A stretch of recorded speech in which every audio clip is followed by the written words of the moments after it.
नमस्कार साथियों। मैंने अपने पिछले वीडियो में आप लोगों को जैसे कि बताया था कि 3 मई को जो है कोर्ट में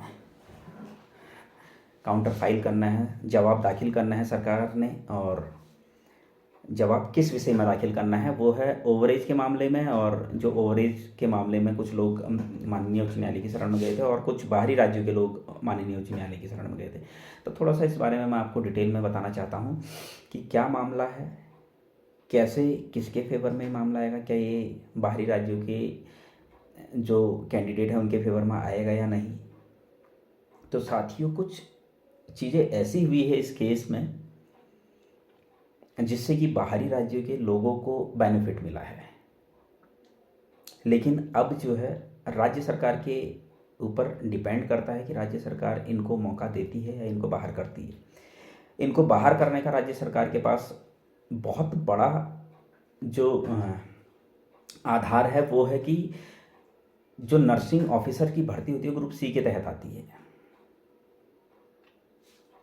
और ग्रुप सी की जो भर्तियां होती है उसके लिए राज्य सरकार का एक नियम है, एक जियो भी है, वो जियो पास हुआ है कि अपने ही राज्य के कैंडिडेट्स को मौका दिया जाता है, बाहरी राज्यों के लोगों को मौका नहीं दिया जाता है। ग्रुप सी में, ग्रुप सी की जो भी भर्तियां आती है उसमें सिर्फ और सिर्फ अपने राज्य के लोगों को रखा जाता है। ये इसका जियो राज्य सरकार द्वारा पास किया गया है। और ये सिर्फ उत्तराखंड सरकार द्वारा ही ये जियो पास नहीं किया गया है, अदर स्टेट में भी ये जियो है।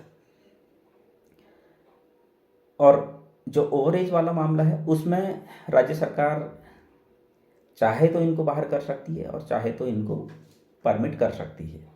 ये राज्य सरकार के विवेक पर निर्भर करता है। इन दोनों मैटर में राज्य सरकार ने 3 मई जो लास्ट डेट माननीय उच्च न्यायालय द्वारा दी गई है कि 3 मई तक आपने काउंटर फाइल करना है, जवाब दाखिल करना है इन दोनों मामलों में। तो राज्य सरकार ने इन दोनों मामलों में 3 मई तक जवाब देना है। और उसके बाद फिर जितने भी केसेस हैं वो खत्म होंगे और आगे प्रोसेस जो है भर्ती का प्रोसेस शुरू हो जाएगा।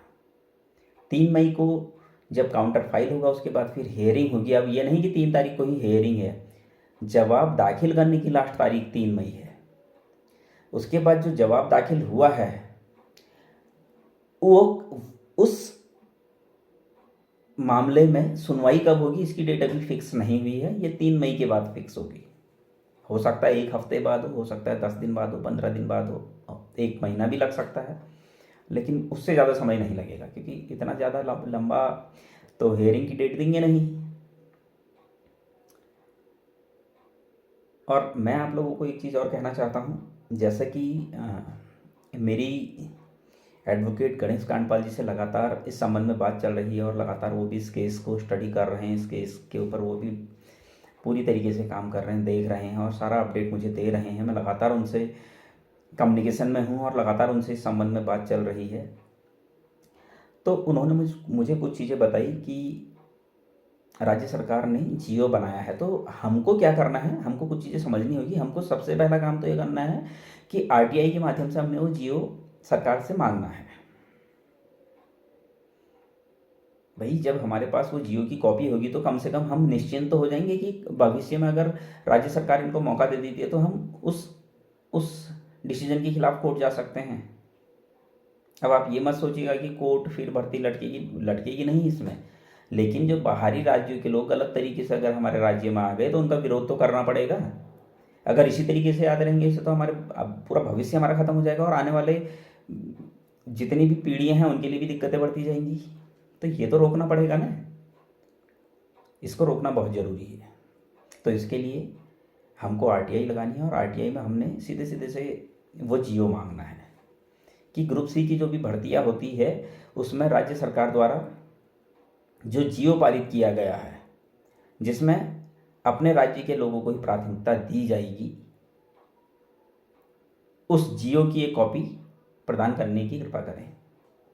यह आरटीआई में हमने मांगना है और मुझे नहीं लगता कि बहुत बड़ा काम है, आरटीआई लगानी चाहिए। और मैंने अपने चैनल पर वो वीडियो भी डाला है जिसमें मैंने सारी डिटेल दी है कि किस तरह से आरटीआई लगानी है, क्या क्या चीज़ें उसके लिए चाहिए, वो सारा मैंने पूरी डिटेल में मैंने बताया है। तो आप उस वीडियो को देखिए, देखना भी चाहिए थोड़ा सा, इतनी जानकारी तो हमको होनी चाहिए। और आरटीआई लगानी चाहिए। सूचना का अधिकार अधिनियम 2005 के तहत हमें ये जानकारियाँ मांगनी चाहिए। और अगर हम ये आरटीआई लगाना सीख गए तो मैं आपको इतना बता रहा हूँ, भविष्य में कभी भी हमारे साथ किसी भी तरीके से कुछ गलत नहीं किया जा सकता है। जागरूक इंसान के साथ बहुत कम गलतियाँ होती हैं। जो इंसान जागरूक रहेगा, जो इंसान अपडेट रहेगा, उसके साथ कोई भी आदमी उलझने से पहले 10 बार सोचेगा। तो इन चीज़ों को देखिए और आरटीआई ज़रूर लगाइएगा। दूसरा मैं आपको एक चीज़ और बताना चाहता हूँ। मैंने पहले भी अपने वीडियो में बताया है, जब भर्ती आई थी मैंने तब भी कहा था कि हमारी भर्ती में पहले तो जब 3 जनवरी 2023 को भर्ती आई थी तो उसमें रोस्टर का पालन नहीं किया गया था। ऊटपटांग तरीके से वो भर्ती चिकित्सा चयन बोर्ड द्वारा निकाल दी गई थी। बहुत मिस्टेक थी उसमें, मतलब। फिर मैंने चिकित्सा चयन बोर्ड को लेटर भी लिखा और आरटीआई भी लगाई कि किस रूल के तहत वो ये विज्ञप्ति निकली है, कौन से रोस्टर के तहत वो रोस्टर देने की कृपा करें। तो उसके बाद रोस्टर सही करने की कोशिश की गई, लेकिन फिर भी वो रोस्टर सही नहीं हुआ। बाद में इन्होंने क्या किया, बैकलॉग के 1564 पदों में इन्होंने 51 पद बैकलॉग के ऐड किए। आपने जब ऐड किए 1564 प्लस 51 किया आपने, और उसके बाद फिर टोटल फिर 1564 ही रह गया। वो 1564 की जगह 1615 होना चाहिए था, जो कि चिकित्सा चयन बोर्ड द्वारा एक मिस्टेक फिर की गई और वो सही नहीं की गई। तो उस मामले में भी हमें एक लेटर जो है चिकित्सा चयन बोर्ड को देना चाहिए। और उसका सीधे सीधे से मैं बता देता हूँ उसमें करना क्या है। हमने सेवा में श्रीमान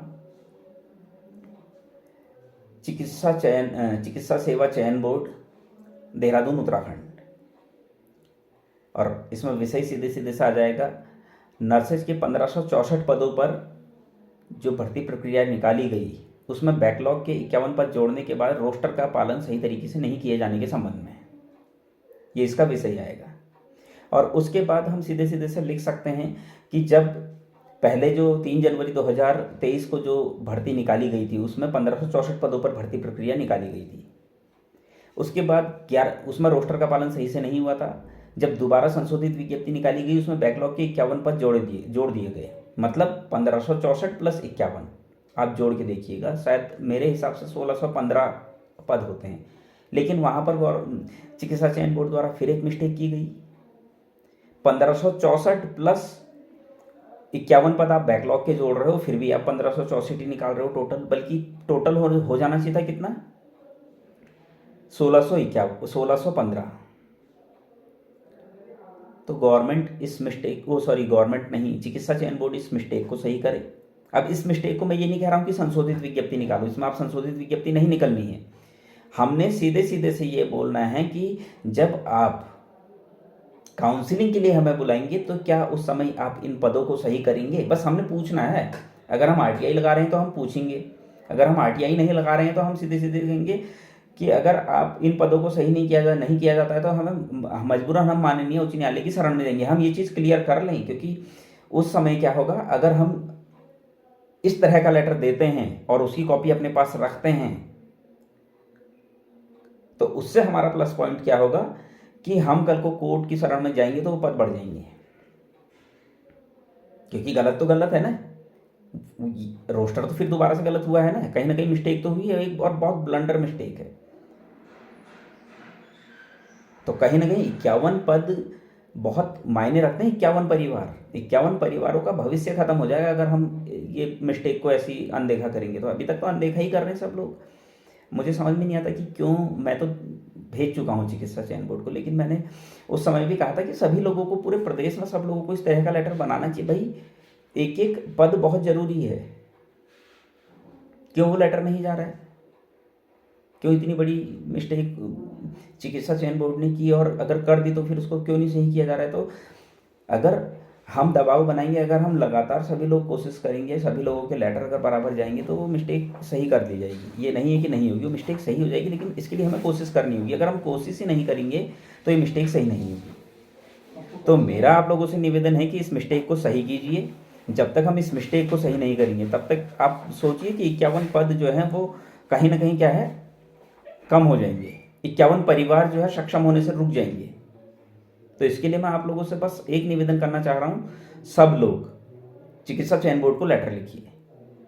बहुत ज़्यादा तो कुछ लिखना नहीं है, और अगर आपको समझ में नहीं आ रहा है कि रोस्टर का पालन कैसे नहीं किया गया है, तो मैंने अपने चैनल पर वो वीडियो भी डाला है, वो पूरी डिटेल मैंने दी है कि कितने पद होने चाहिए थे, किस किस हिसाब से जब बैकलॉग के 51 पद जोड़े गए तो कैसे होना चाहिए था, उससे पहले कैसे था, वो मैंने सारी डिटेल उस वीडियो में डाली हुई है। आप उस वीडियो को जरूर देखिए। सब कुछ मैंने पूरा डिटेल में सब कुछ बताया हुआ है। जिसको ये समझ में नहीं आ रहा आरटीआई कैसे लगानी है, मैंने वीडियो डाला हुआ, आप आरटीआई कैसे लगाते हैं देख लीजिए। रोस्टर कैसे लगाते हैं, मैंने वो सारा वीडियो डाला हुआ है, वो देख लीजिए। जो मैं बता रहा हूँ आपको पदों में कैसे गड़बड़ हुई है, अगर वो भी आपको समझ में नहीं आ रहा, वो भी मैं सारा डिटेल में अपनी वीडियो में बता चुका हूँ, आप वो भी देख सकते हैं। जब हर एक चीज़ आपको चैनल पर मिल जा रही है तो फिर कहाँ दिक्कत है। ये चीज़ हमको करनी चाहिए, तो फिर हम क्यों नहीं कर रहे हैं। अभी हम लोगों को सिर्फ और सिर्फ 3 मई तक इंतज़ार करना है, और 3 मई के बाद जो काउंटर फाइल होगा, हम कोशिश करेंगे कि हमें पता चल जाए कि डेट कब की मिल रही है हेयरिंग की। 3 मई के बाद ही वो पता चलेगा। तो जैसे ही हमको डेट पता चलती है, उसके बाद जैसी हेयरिंग होती है उसके बाद ही हम स्टेप ले पाएंगे। उससे पहले हम कोई भी स्टेप नहीं ले सकते हैं, क्योंकि गवर्नमेंट तो सीधे सीधे से बोल दे रही है कि कोर्ट में मामला है। अब गवर्नमेंट का हाथ अभी ऊपर है, गवर्नमेंट सीधे सीधे से अपना पल्ला झाड़ दे रही है, बोल दे रही है कोर्ट में मामला है। गवर्नमेंट ये नहीं कह रही है कि हमने अभी तक काउंटर फाइल नहीं किया, हमने अभी तक जवाब नहीं दिया कोर्ट में। ये तो गवर्नमेंट कह ही नहीं रही है कि हमारी गलती है।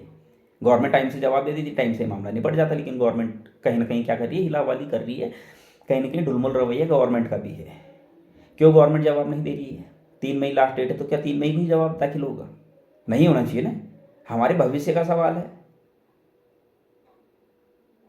तो इसके लिए कहीं ना कहीं थोड़ा सा हमें और इंतज़ार करना होगा। और जैसे ही 3 मई को काउंटर फाइल होता है, जवाब दाखिल गवर्नमेंट कर देती है, उसके बाद जो भी डेट मिलती है हियरिंग की, उसके बाद जो भी डिसीजन आता है, अगर हमारे पक्ष में आता है बहुत अच्छी बात है, वेल एंड गुड। उसके बाद देखते हैं हम कितनी जल्दी गवर्नमेंट करती है। मुझे लगता है अगर ऐसा हो जाता है तो उसके विदिन 1 वीक शायद जो है लिस्ट जारी हो जाएगी। मुश्किल से 1 सप्ताह के अंदर हो जानी चाहिए, क्योंकि फिर उसके बाद तो कुछ बचता ही नहीं है, सारा प्रोसेस तो हो ही गया है। लेकिन अगर 1% भी, वैसे तो ये 100% हमारे पक्ष में आएगा, बाहरी राज्यों के जो कैंडिडेट हैं उनको मौका तो नहीं मिलेगा, क्योंकि रूल ही नहीं है गवर्नमेंट का। ओ सॉरी, रूल, हाँ, रखने का रूल नहीं है, ना रखने का रूल है। लेकिन अगर 1% भी अगर ये हमारे फेवर में नहीं आता तो हम तुरंत करवा लेंगे, ऐसा नहीं है। क्योंकि ग्रुप सी की जो भी भर्ती आती है वो उसमें सीधे सीधे से हर राज्य का जो है जियो है। और मैं आप लोगों से फिर भी दोबारा से एक निवेदन कर रहा हूँ कि वो जियो की कॉपी आप जरूर मांगिए आरटीआई के तहत, वो ज़रूरी है। आरटीआई कैसे लगाते हैं आप मेरे चैनल पर जाकर उस वीडियो को देख सकते हैं, और उसके बाद आप इस वीडियो को देखने के बाद आरटीआई ज़रूर लगाएं। ग्रुप सी की भर्तियों में जो ग्रुप सी की भर्तियों के लिए जो जियो बना है वो जियो की कॉपी ज़रूर मांगिए। वो जियो की कॉपी होगी तो हम गवर्नमेंट को सीधे सीधे से कह सकते हैं, कोर्ट में भी कह सकते हैं कि ये है और हमारी जो भर्ती है ग्रुप सी के तहत आती है और इसमें बाहरी राज्य के लोगों को मौका दिया गया है। वैसे होगा नहीं ऐसा, मौका मिलने के चांस 99.999% नहीं है। फिर भी अगर मौका मिलता है तो आप समझ लीजिए फिर तो हमारे साथ बहुत बड़ा धोखा हो रहा है। वैसे होगा नहीं ऐसा। आप लोगों से सिर्फ और सिर्फ एक उम्मीद कर रहा हूँ, मैं अगर अपने चैनल के माध्यम से, अपने वीडियो के माध्यम से आपसे कह रहा हूँ कि आप आरटीआई लगाइए, आप लेटर लिखिए, तो उम्मीद करूँगा कि आप लोग लेटर लिखेंगे। क्योंकि कहीं ना कहीं देखिए, आप समझिए ना, 51 पोस्टों का मतलब समझिए ना, 51 परिवार। एक पोस्ट का मतलब एक बंदे की नौकरी लगेगी तो उससे उसका पूरा परिवार उस पर डिपेंड होगा ना। इस तरीके से 51 पद अगर बढ़ गए तो 51 परिवार सक्षम हो जाएंगे, और नहीं बढ़े तो 51 परिवार रुक जाएंगे सक्षम होने से 4600 ग्रेड पे में। अभी आप इसको हल्के में ले रहे होंगे, लेकिन बाद में समझ में आता है जब भर्ती प्रक्रिया हो जाएगी, कहीं ना कहीं बहुत टफ हो जाता है। तो आप लोगों से सिर्फ और सिर्फ एक निवेदन कर रहा हूँ कि थोड़ा सा सीरियस इस मैटर को लीजिए, और इस बारे में चिकित्सा चयन बोर्ड को लेटर लिखिए, आरटीआई लगाइए। कुछ भी समझ में नहीं आता है तो मैंने चैनल पे सारी वीडियोस डाली हुई है, किस तरीके से आरटीआई लगाते हैं, किस तरीके से रोस्टर देखते हैं, और विज्ञप्ति में कैसे कैसे रोस्टर के साथ जो है मिस्टेक हुई है, चिकित्सा चयन बोर्ड द्वारा कैसे कैसे मिस्टेक हुई है, मैंने सब डिटेल दी है।